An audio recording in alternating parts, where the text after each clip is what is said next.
하나님께서 우리에게 주시는 말씀, 구약성경 시편 23편입니다. 시편 23편 1에서 6절까지 말씀, 하나님의 말씀 봉독할 때 여러분 경청하십시오. 노랫말, 시, 다윗에게 속한 것, 혼잣말. 여호와가 나의 목자, 내게 모자람 없네. 푸른 풀밭에 나를 눕히시네. 물가 푹 쉴 곳으로 나를 데려가시네. 내 영혼을 회복시켜 주시네. 나를 이끄시네. 의로운 길로 여호와의 이름 위에서라네. 기도. 캄캄한 골짜기를 가야 해도 나 잘못될까 두려워하지 않습니다. 주님이 나와 함께 하시니까요. 주님의 막대기와 지팡이가 내게 힘됩니다. 주님이 내 앞에 밥상을 차려주십니다. 내 적들 맞은편에. 주님이 기름을 내 머리에 부어주십니다. 내 잔이 넘쳐납니다. 혼잣말. 정말이야. 좋은 것과 한결같은 사랑이 나를 따라다닐 거야. 나 사는 모든 날에. 나 여호와의 집에 머물고 싶어 언제까지나. 아멘. 이 말씀을 통하여 은혜 주실 줄 믿습니다. 할렐루야. 아멘. 시편 23편은 사실 성경에 있는 내용 중에 구절 중에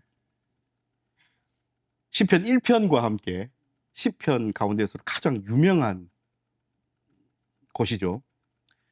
시편 1편은 복 있는 사람은 악인의 꾀를 쫓지 아니하며 그거고요. 23편은 여호와는 나의 목자시니 내게 부족함이 없다. 오늘 새한글 성경으로 읽었습니다. 좀 더 성경 봉독을 하는데 시를 읽는 듯한 느낌이 더 들어요. 우리가 많이 접하고 익숙해 있기에 얼핏 단순해 보이는 이 6절의 노래가 사실은 엄청난 깊이와 힘을 갖고 있음을 우리가 마음에 품고 우리 함께 이 시간을 나누십시다. 이 노래를 부르고 있는 시편 기자의 기분이 어떻습니까? 막 마음이 어지럽습니까? 평화롭습니까? 만족하고 있습니까? 불안에 떨고 뭔가가 모자라서 결핍되어 있습니까? 만족하고 있고 평화롭죠. 그래서 내가 여호와의 집에 영원히 살 거다. 맨 끝에 나 여호와의 집에 머물고 싶어 언제까지나. 이렇게 마무리를 짓는 거 보면 만족스러운 것 같아요. 마음에 평화가 있는 것 같아요. 그런데 우리가 여기서 또 하나 짚고 넘어가야 될 것이 이 노래를 부르고 있는 시편 기자가 느끼고 있는 평화는 도피가 아닙니다. 그러니까 무언가 문제가 해결되지 않은 채 그냥 도망 나와서 거기에 있는, 그래서 누리는 것처럼 보이는 거짓 평화가 아닙니다. 또 그 어떤 도전도 없고 내가 더 힘내어서 나아가야 될 그런 긴장감이 없는 만족함이 아닙니다.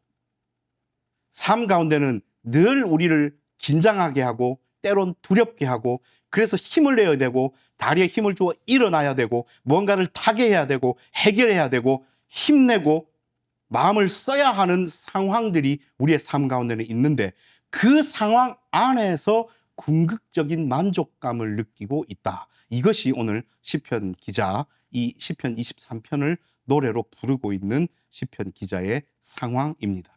그러므로 이분에게 있어서 평화는 도피가 아니고요. 이분에게 있어서 만족은 안주함이 아닙니다. 그래서 하나님께서는 이 노래를 지어 부르고 있는 사람에게 깊은 어둠, 임박한 위협이 삶에 없는 것이 아니라 있는데 거기에 맞설 준비가 되어 있음을 우리에게 노래 부르고 있는 거예요. 여러분, 거기서 오는 만족감과 거기서 오는 평화로움을 우리가 다시 한번 생각하십시다. 그 어떤 도전도 스트레스도 긴장도 없이 그저 현실에 안주하는 그런 만족감이 아닙니다. 산적한 문제들을 뒤로 하고 도망 나와서 도피하여 겨우 숨 돌리는 그런 평화가 아닙니다. 문제가 있고 스트레스가 있고 긴장이 있고 힘듦이 있고 깊은 어둠이 있고 위협이 있을지라도 그 속에서 평화와 만족감을 누릴 수 있다는 것은 하나님께서 우리에게 그것을 견디고 이기고 극복할 힘을, 무기를 내 손에 주셨다. 그래서 내가 만족감을 누리고 평화를 누린다. 그래서 오늘 내가 이렇게 노래한다. 이게 시편 23편의 내용입니다. 마지막을 보면 방금 우리가 함께 나눈 내용이 더 확실해집니다. 23편 노래를 부르고 있는 시편 기자의 궁극적인 목표가 뭡니까? 단순히 내 눈앞에 삶에 있어서 있는 문제들이 해결되는 것. 새 만족합니까? 그게 이 사람의 궁극적인 목표입니까? 아니요. 6절이 어떻게 끝납니까? 이 시편 23편이 어떻게 끝납니까? 한결같은 사랑이 나를 따라다닐 거야. 나 사는 모든 날에 나 여호와의 집에 머물고 싶어. 언제까지나. 이 노래를 부르고 있는 시편 기자의 궁극적인 목표는 하나님과 함께 있는 겁니다. 그러므로 당장 내 삶에 나에게 닥친 문제의 해결과 해소로 인하여 궁극적인 평화와 만족감을 누린다가 아니에요. 그런 것들은 다 과정일 뿐, 그것을 극복하고 이겨나가서 나의 진짜 목표는 하나님과 함께 있는 것. 언제까지나, 영원토록. 이게 이 시편 기자의 목표입니다. 이것을 가슴에 품고, 이게 오늘 말씀의 큰 줄기예요. 그래서 이걸 가지고 여러분들 마음에 품고 1절부터 6절까지 자세하게 한번 보십시다. 자, 1절에 여호와가 나의 목자, 내게 모자람 없네. 자, 여러분, 우리가 하나님을 노래하고 하나님을 표현하고 하나님을 드높이고 하나님을 찬양한다 칩시다. 그래서 우리가 하나님을 어떤 분으로 불러요. 어떤 분으로. 그러면 하나님 왕이시여 할 수도 있고 나의 주님 할 수도 있고 나의 구원자여 할 수도 있고 뭐 그렇잖아요. 우리가 할 수 있는 모든 어떤 명칭으로 하나님을 부를 수 있죠. 그런데 오늘 시편 23편 기자는 하나님을 뭐라고 부르냐면 나의 목자라고 불러요. 물론 하나님은 우리의 왕이시고 하나님은 우리의 주님이시고 하나님은 우리의 구원자이시고 하나님은 우리의 창조주시고 하나님은 우리의 섭리주시고 하나님은 장차 오셔서 우리를 심판할 심판주이십니다. 그런데 방금 읊었던 그 하나님에 대한 명칭들을 우리가 가만 떠올리면 조금 거리감이 있어요. 왕, 그럼 우리가 왕과 막 농담을 할 수 있고 그 앞에 내 마음대로 나갈 수 있고 왕과 손잡고 어디 놀러를 갈 수 있고 막 같이 앉아서 식탁에서 밥 먹을 수 있고 그렇지는 않잖아요. 그래서 시편 23편의 기자는 의도적으로 하나님과 우리 사이에 그 관계적 가까움을 표현하기 위하여 목자라는 단어를 씁니다. 여러분, 양과 목자의 관계는 어떻습니까? 양이 감히 그 목자에게 가까이 나가지 못할 존재입니까? 아니요. 광야에 나가서 푸른 풀밭에 가서 이 목자와 양은 같이 잡니다. 같이 물 찾으러 다니고 어디를 가든 같이 다녀야 돼요. 양떼가 목자와 같이 있지 않으면 죽은 목숨이에요. 그래서 그 친밀한 관계성을 표현하기 위하여 여호와가 나의 목자. 근데 그 뒤에 표현이 뭡니까? 그 나와 가까이 관계 속에 계신 그 목자께서 나로 하여금 부족함이 없게 만들어 주신답니다. 푸른 풀밭에 나를 눕히시고 물과 푹 쉴 곳으로 나를 데려가시네. 기가 막힌 표현이에요. 자, 이렇게 질문하면 됩니다. 여러분, 푸른 풀밭과 쉴 만한 물과 푹 쉴 곳, 물도 마시고 거기 가서 좀 드러누워서 쉴 수 있는 곳은 양에게 필요한 겁니까? 목자에게 필요한 겁니까? 양떼에게 필요한 거예요. 즉, 이 목자는 자기에게 필요한 자기 입장에서 무언가를 생각하는 것이 아니라 나에게 맡겨진 양떼에게 뭐가 필요한가, 뭐가 부족한가, 어떻게 하면 만족시키고 어떻게 하면 풍족하게 채울까를 생각하는 목자예요. 그래서 내게 모자람이 없네 노래할 만큼 푸른 풀밭에 나를 눕히시고 물가 푹 쉴 곳으로 나를 데려가십니다. 가족을 생각하는 아버지 혹은 어머니의 마음입니다. 아니면 사랑하는 친구지간에. 우리가 상대방을 많이 사랑하게 되면 어떤 생각을 가집니까? 나보다는 내가 사랑하는 그 자녀가, 내가 사랑하는 그 친구가, 내가 사랑하는 부모님이 뭘 바라고 원하실까를 생각하게 되죠. 오늘 목자는 그렇게 하신다는 거예요. 그래서 여호와 하나님, 목자 되신 하나님은 하나님의 그 자녀들이 뭐가 필요한지, 뭐가 모자란지, 어떤 관계를 맺어야 하는지를 아버지의 마음으로, 어머니의 마음으로 깊이 연관지어 생각하신다는 것을 오늘 2절까지 표현하고 있어요. 자, 이제 오늘 설교의 제목이 들어간 중요 구절이 나옵니다. 내 영혼을 회복시켜 주시네, 나를 이끄시네, 의로운 길로 여호와의 이름을 위해서라네. 오늘 말씀의 제목이 뭡니까? 회복, 그 위대한 이끄심입니다. 여러분, 여기서 회복은 영적인 갱신을 이야기해요. 내 영혼이라고 표현되어 있는 원어를 더 살펴보면 이것은요, 나의 생명, 그리고 나 존재 자체. 그러니까 하나님께서 그냥 나를 살리시는 거예요. 내 영혼을 회복시켜 주시네. 개역개정에는 소생시키시고, 어쨌든 죽어가던 어떤 존재를 살리시는 거예요. 여러분, 이걸 목자와 양의 관계에서 다시 한번 드라마처럼 생각해 보십시다. 어떤 양이 병이 걸렸어요. 질병에 걸려가지고 지난주 목사처럼 큰 감기가 들어서 막 깨깨가면서 힘도 없고 목에 힘도 없고 드러누워서 이렇게 앓고 있어요. 또는 이 양떼에서 떨어지지 말라 했는데 꼭 말 안 듣는 양이 한 마리 있죠. 그래서 멀리 자기 마음대로 하다가 늑대를 한 마리 맞아가지고 물어 뜯겼어요. 목자가 가서 막대기로 막 때려서 늑대를 쫓아냈지만 이 친구는 벌써 상처를 입었어요. 그래서 또 누워 있어요.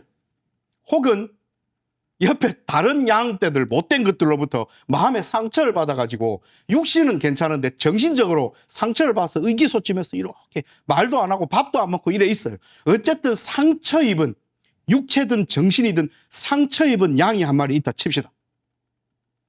목자가 그 양을 가만두겠어요? 그 육신이 아프면 싸매실 거고, 감기에 걸렸으면 약을 먹일 거고, 마음을 다쳤으면 위로할 거고, 안아주실 거고, 어쨌든 이 상처 입은 양을 낫게 하고 고치고 치유하고 위로해서 뭘로 이끄셔요? 회복으로 이끄십니다. 꼭 안아주시고 먹이시고 보호하시고 위로하시고 인도하시고 되살리시고. 아주 어린 시절에 어렴풋이 이런 기억이 납니다. 길고양이 새끼 한 마리를 어머니가 데리고 오셨어요.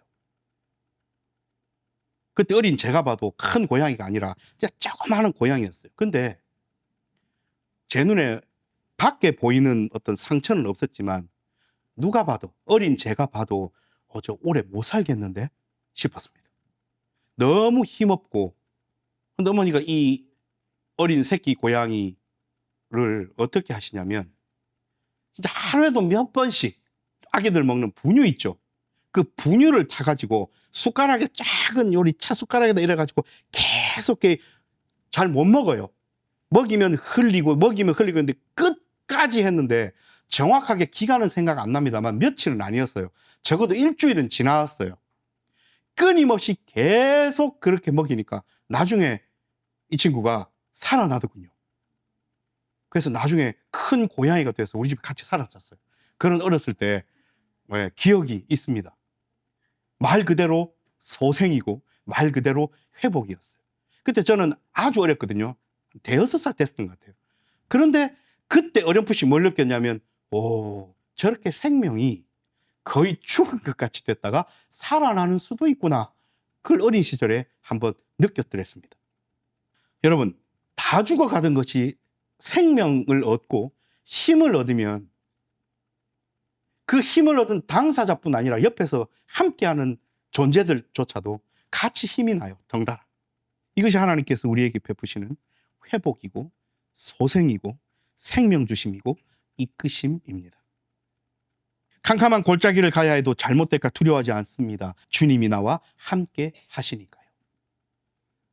어린 시절에 제가 스스로에게 이런 질문을 했다고 성경 공부 시간에 한번 나누었죠. 하나님이 함께 하시는데 어떻게 캄캄한 사망의 음침한 골짜기에 내가 있을 수 있는지. 그에 대한 답변입니다. 여러분, 어두운 깊은 캄캄한 사망의 음침한 골짜기도 의로운 길입니다. 의의 길입니다. 3절에 나를 이끄시네 의로운 길로 여호와의 이름을 위해서라네 라고 했죠. 즉 우리가 착각하지 말아야 될 것은 하나님이 이끄시는 의로운 길은 늘 만족감이 넘치고 늘 평화롭고 그렇지 않다는 거예요. 그래서 오늘 말씀의 시작을, 설교의 시작을 그렇게 한 겁니다. 힘들고 어렵고 해결해야 될 문제들을 두고 도피하여서 평화를 누리는 것. 삶에 그냥 안주해서 전혀 도전적이고 타개에 나갈 힘을 다 버린 채 그저 스스로를 속이는 만족감에 절어 있는 것은 진정한 평화와 만족이 아니라는 거죠. 다시 말씀드리면 하나님이 이끄시는 길은 그런 약간 거짓된 겉모습만 남은 만족과 평화로운 것이 아니라는 겁니다. 즉 그것이 사망의 음침한 골짜기든 캄캄하고 어두운 골짜기라서 내게 너무나 큰 도전이 되고 내가 다리에 힘을 주고 일어나서 하나님이 내게 주신 무기를 들고 맞서 싸워야 할 그 상황조차도 하나님이 그 길로 이끄셨다면 그 길은 옳은 길이요 의의 길입니다. 우리가 이것을 깨달아야 돼요. 예수 믿고 살아가는 우리의 인생 가운데 늘 그런 약간 거짓된 평화와 만족감만 있다면 우리는 다시 한번 우리의 삶을 돌아봐야 해요. 하나님은 우리를 캄캄한 골짜기로 이끄실 때도 있습니다. 동시에 주의 지팡이와 막대기가 나와 함께 하십니다. 이것을 아는 자는 더 이상 캄캄한 골짜기, 사망의 음침한 골짜기 두려워하지 않습니다. 개역개정에 사망의 음침한 골짜기로 되어 있는데 오늘 우리는 그저 캄캄한 골짜기로 되어 있죠. 여기서 사망이라는 것은 최대치예요. 죽음보다 넘어서는 고통과 아픔이 어디 있어요. 그러니까 그 캄캄한 골짜기는 정말 힘들고 어려운 인간이 생각할 수 있는 가장 극한의 어려움을 표현하려고 사망의 음침한 골짜기라고 표현했던 거고 오늘 우리는 캄캄한 골짜기. 뭐가 됐든 간에 이 캄캄한 골짜기도 하나님이 우리를 이끄신 의로운 길, 옳은 길, 의의 길일 수 있습니다. 그러면 우리는 삶의 캄캄한 골짜기를 걸어가야 할 때가 오면 낙심하고 절망하고 힘 빠지고 원망하고 분노하고 할 것이 아니라 주의 지팡이와 막대기가 어디 있노? 내가 이놈들 하면서 사탄과 맞서 싸워 이길 준비가 되어 있어야 합니다. 왜요? 주께서 나와 함께 하심이라. 이것이 오늘 시편 23편의 기자가 노래하고 있는 거예요. 그러면 굳이 그렇게 안 하셔도 되는데 왜 하나님 우리를 캄캄한 골짜기로 이끄십니까? 좀 편안한 길로만 이끄시면 아니 되옵니까? 라고 질문할 수 있잖아요. 여러분, 푸른 풀밭과 푹 쉴 곳을 인도하실 때는 하나님께서, 목자 되신 하나님께서 저 앞서 가셔요. 그러니까 우리는 그 뒤로 따라가면 됩니다. 따라가서 도착했더니 와, 먹을 것 많은 푸른 풀밭이네. 오, 푹 쉴 수 있는 물가네. 그럴 수 있죠. 더할 나위 없이 좋아요. 그런데 캄캄한 골짜기에 들어섰어요. 내게 누가 두려움을 주고 내가 그것을 극복하고 이겨야 돼요.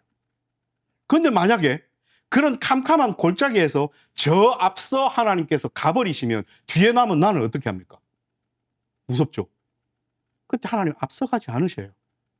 주의 지팡이와 막대기가 나를 보호하시고 안위하시면서 내게 힘 주시려면 저 앞서 가셔야 됩니까? 내 옆에 같이 계셔야 됩니까? 그래서 앞서 가시던 목자께서 캄캄한 골짜기에서는 내 옆에 계셔요. 나와 함께 계셔요. 내 손에 지팡이와 막대기를 쥐어주셔요. 힘내봐봐 하면서 팔짱 끼고 함께 동행하시게 됩니다. 그러므로 캄캄한 골짜기는 우리 삶에 필요합니다. 하나님과 동행하는 방법을 배울 수 있기 때문입니다. 더 나아가서 세상에 존재하는 어떤 목자랍시고 스스로를 밝히는 사람도 존재도 상황도 죽음 앞에서는 우리와 함께하면서 그 길을 따라 걸어갈 수 없어요. 왜요? 자기도 죽어버리니까요. 우리가 죽음을 통과해서 극복하고 이겨야 되는데 어떤 존재도 우리와 함께하면서 그것을 극복할 수 없어요. 다 도망갈 겁니다. 왜요? 죽음은 다 피하고 싶은 거니까요. 그리고 죽음은 그 어떤 존재도 이겨서 극복할 수 없으니까요. 그런데 누구만 그 죽음을 극복하고 이길 수 있습니까? 우리 주님밖에 없어요. 예수 그리스도밖에 없어요. 그러므로 임마누엘, 하나님이 우리와 함께 계시다는 하나님의 존재가 우리와 함께 하실 때만이 사망의 음침한 골짜기를 극복하여 통과하여 이겨갈 수 있음을 우리 잊지 마십시다. 죽음을 통과하여 우리를 회복시키시고 우리를 소생시키시고 우리를 이끄실 수 있는 존재는 하나님밖에 없습니다. 이제 우리가 4절까지 했습니다. 이제 5절부터 더 친밀하게 됩니다. 자, 그래서 그 깜깜한 골짜기를 지나갔어요. 풀밭 쉴만한 물가에 있을 때는 행복했고 캄캄한 골짜기로 지날 때는 힘들고 어려웠지만 하나님과 동행하며 주께서 나와 함께 하심을 알고 그 힘으로 주의 지팡이와 막대기를 의지하여 이겼습니다. 하나님도 함께한 우리도 승리했습니다. 이겼죠. 자, 주님이 내 앞에 밥상을 차려 주십니다. 내 적들 맞은편에. 주님이 기름을 내 머리에 부어 주십니다. 내 잔이 넘쳐납니다. 여러분, 우리를 여전히 두렵게 하고 아프게 하고 힘들게 하는 압박 속에서도 하나님은 우리와 승리의 잔치를 벌이신다는 거예요. 그래서 적들 맞은편에서 하나님께서 우리에게 밥상을 차려주십니다. 함께 드시는 거예요. 우리 머리에 기름을 부으셨어요. 잔이 넘칩니다. 축제의 기름이고 넘치는 잔입니다. 흔들리지 않는 평정의 모습입니다. 그래서 적들은 이제 생각할 거예요. 아하, 건드리면 안 되는 거구나. 우리를 압도하는 저 위대한 하나님과 함께 밥 먹는 저 존재를 우리는 건드릴 수 없구나. 를 적들이 느끼게 하시는 거예요. 나중에 한 번 더 언급하겠지만 로마서 8장에 이런 말씀이 있죠. 이 세상에 그 무엇도 어떤 것이라도 우리를 사랑하시는 하나님의 사랑에서 우리를 떼어낼 수 없다. 사탄 마귀는 이걸 느끼고 있어요. 우리를 어떻게 할 수 없어요. 왜요? 우리는 하나님과 더불어 앉아 밥 먹는 사람이니까요. 우리는 하나님께서 우리의 인생의 잔에 기름을 부어 주셨으니까요. 구별하셨으니까요. 이는 내 자녀다, 내 아들이다, 내 딸이다 선포하셨으니까요. 자, 이제 나를 구원해 주신 존재와 함께 무엇을 먹습니다. 함께 식탁에 앉았습니다. 함께 먹는 것. 반석이 빗된 교회가 매주 예배 때 하는 것. 함께 식사하는 것. 언약의 표시입니다. 너는 내 거. 오늘 말씀 후에 성찬은 이것을 꼭 기억하시면서 떡과 잔을 받으시길 바랍니다. 사랑하는 여러분, 좋은 것과 한결같은 사랑, 주의 인자하심과 선하심이 반드시 나를 따르리니 라고 되어 있던 그 부분, 좋은 것과 한결같은 사랑이 나를 따라다닐 거야. 여러분, 좋은 것과 한결같은 사랑, 주의 인자하심과 선하심, 이것은 어떤 공동체, 어떤 그룹 안에 반드시 있어야 하고 또 그 그룹을 표현하는 특징입니까? 가족이에요. 정상적이고 사랑이 넘치는 가족 안에는 좋은 것이 있고 한결같은 사랑이 있습니다. 하나님은 오늘 우리더러 내 아들, 내 딸, 내 식구, 같이 밥 먹고 힘들 때나 어려울 때나 푸른 불밭에 누워서 쉴 때나 캄캄한 골짜기에서 도전받을 때나 극복하여 힘내어야 할 때나 상관없이 사랑하는 그 관계 속에서 아버지, 어머니의 사랑과 같은 그 관계 안에서 하나님과 동행하며 살아가기를 바라시는 것. 이것이 시편 23편 기자가 노래하고 기도하고 있는 겁니다. 말씀을 마무리합니다. 오늘 시편 23편 기자가 노래하는 것을 쭉 훑어보면 어떤 느낌이 들어요? 하나님께서 우리 각 사람 한 사람을 향하여 사랑하시고 스스로를 내어주시는 것에 한계와 끝이 없음을 우리는 느낄 수 있습니다. 그래서 이렇게 말씀하시는 것 같아요. 내가 내 아들 내 딸 힘들 때나 어려울 때나 사랑하고 함께하고 힘주어서 이끌고 회복시키고 살리려 하는데 사탄막이 너 따위가 뭔데 나를 방해하나. 이 아들 이 딸은 내 거야. 건드리지 마 라고 이야기하시는 것 같아요. 시편 말씀 읽었지만 로마서 8장 39절로 마무리합니다. 그리스도 예수 우리 주님 안에 나타난 하나님의 사랑에서 그 어떤 것도 우리를 떼어낼 수 없습니다. 이번 한 주간 동안 이 사랑을 이루시려고 고난받으시고 십자가의 길을 걸어가신 예수 그리스도를 기억하면서 나는 그렇게 사랑받는 존재고 내 삶 가운데 좋을 때도 있고 어려울 때도 있지만 상관없이 하나님께서 나를 이끄시는 삶의 길이라면 어디든 감사하고 어디든 힘내어서 주와 동행하는 삶을 살아가겠습니다. 하나님을 내 아버지 내 어머니로 노래하겠습니다 라며 살아가는지, 누가 그렇게 하나님의 자녀다운 삶을 사는지 하나님께서 이번 주도 바라보고 계십니다. 기도합니다.